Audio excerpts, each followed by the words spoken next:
Michael, just talk a little bit about the conference alignments coming out today and what that means for the Komets. Well, we have a north and a south now, and I think from a geography standpoint, being in the north makes the most sense. Of course, Dayton, Bloomington, Fort Wayne, Evansville, and Quad City will come in with the what I would consider to be the four other closest teams geographically to us, except Colorado. We're still trying to figure that one out. All right, as far as the teams go, you mentioned Colorado in there. That's obviously a different team for you to play, certainly some distance. Missouri in there as well. But some teams you're also very familiar with. So how does that mix work at this point, you think, for the Komets? Well, the schedule will be out probably in the next, I would say, 3 to 5 business days, and we will predominantly play Bloomington, Quad City, Evansville, and Dayton. And by predominantly, I'm figuring somewhere between 65 and 70% of the games. We will probably play on the road the Memphis team, which is actually Mississippi across the bridge from Memphis, Tulsa, Wichita, Missouri, which is a suburb of Kansas City. Those will be the 4 teams that we'll predominantly play and travel to. We may make one trip down to Texas, as we've talked about before, but Fort Wayne fans could see a number of CHL teams here in Fort Wayne.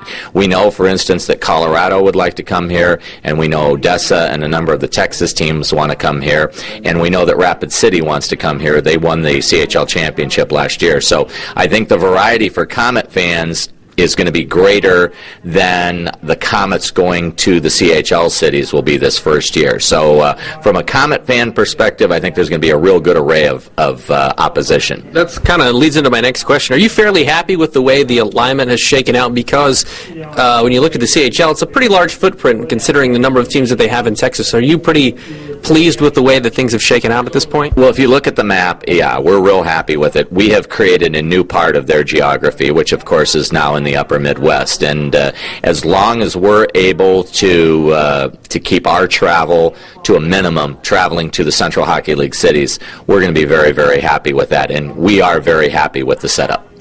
As far as everything goes, just talk about the process leading up to this point. Has it gone as smoothly as you would like? Because it seems like, although at the beginning when this was announced, nobody kind of knew, there were a lot of details, it seems like they've all kind of come together. Well, they've come together, but anytime you do something like this, when you take certain teams from one league and all the other teams from another league and you try to put everybody together, that creates a situation where there are a lot of what we will call opportunities to make changes, to make things cost effective, and we've taken basically the last 6 weeks to very carefully go through all of those things. When we created the IHL 3.5 years ago, it took us 6 months to do that. So I figure this whole process between the IHL and the CHL is about a 3 or 4 month process, and now thankfully from the fans' perspective, the media's perspective, we're able to let people know exactly what's going on. Do you feel like the way that everything has been aligned, that the IHL still kind of has its own independent voice? Is it as independent as you'd like it to be in this affiliation? Yeah, I think we're fine with it. I think once the names of the conferences come out, people will have a better understanding of the IHL and the CHL arrangement. I think if you noticed in the press release today, the CHL is celebrating its 19th anniversary. The IHL will be celebrating its 60th anniversary. There is history within both leagues that are going to make this one super league, and that's the key. We will have our voice, but none of us are, to a point where we're preoccupied about how big our voice is going to be. The main thing here is that we have to kind of rejuvenate this industry. It works well here in Fort Wayne, but in many other cities it doesn't work very well. All right. Anything else you'd like to add? That's it. That would be it.